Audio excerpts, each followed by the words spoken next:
ان میں سے نمبر 1 ایران ہے.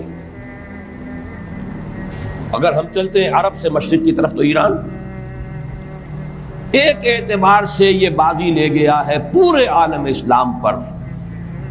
ان کے مذہبی عقائد، ان کی فقہ سے ہمیں جو اختلاف ہے وہ ہے اپنی جگہ پر ہے. آپ کو معلوم ہے میرے بارے میں کسی کو اشتباہ نہیں ہو سکتا اس اعتبار سے.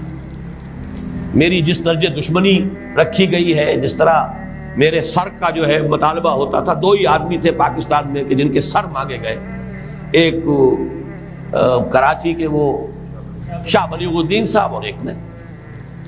تو اس حوالے سے وہ اپنی جگہ پر اختلاف ہے، لیکن اس حقیقت کا اعتراف کیے بغیر نہیں رہا جا سکتا پورے عالم اسلام میں یہ واحد مسلمان ملک ہے جس نے بہرحال اپنی شریعت، اپنے عقائد کے مطابق ایک مذہبی انقلاب برپا کیا ہے. اور پورے عالم اسلام میں مذہبی سطح پر حکومت کی سطح پر فنڈامنٹلسٹ صرف ایک ملک ہے کہ اس پہلو سے ایران ان کا ٹارگٹ ہے، ٹارگٹ نمبر 1 ایک خاص اعتبار سے. ٹارگٹ نمبر 1 ایک دوسرے اعتبار سے ہم ہیں، وہ میں بعد میں عرض کروں گا. چونکہ حکومت کی سطح پر فنڈامنٹلزم ہے اور وہ آیا ہے ایک عوامی انقلاب کے نتیجے میں، پھر ان کے پاس تیل کی دولت ہے، اس کے خلاف اکنامک سینکشنز بھی ہو جائیں تو اگر لیبیا کھڑا ہو سکتا ہے تو بہرحال وہ بھی کھڑا ہو سکتا ہے.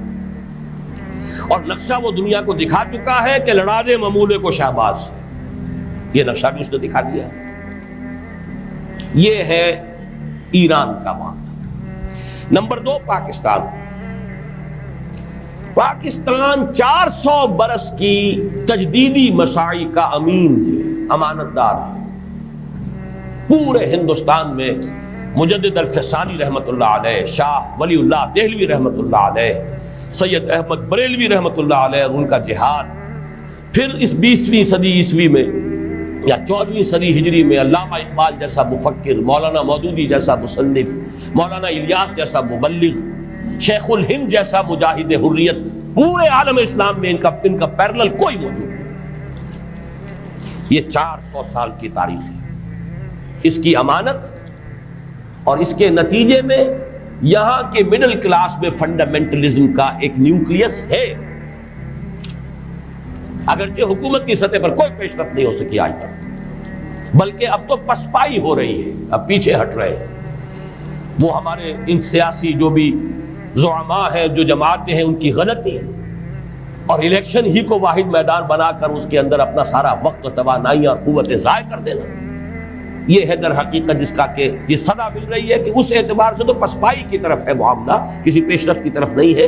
لیکن باہر والے تو دیکھتے ہیں نا کہ اندر کیا کچھ مواد موجود ہے. اگر مڈل کلاس میں وہ فنڈامنٹلزم کا بارود موجود ہے تو کسی بھی وقت اس کے اندر جو ہے وہ کوئی دھماکہ ہو سکتا ہے. دوسری بات جو ان کے لیے ایک اعتبار سے ٹارگٹ نمبر 1 ہمیں بنا رہی ہے وہ ہمارا ایٹمک نو ہاؤ ہے. پورے عالم اسلام میں اور کسی کے پاس نہیں. اسلامی بم اگر بنے گا تو یہی بنے گا.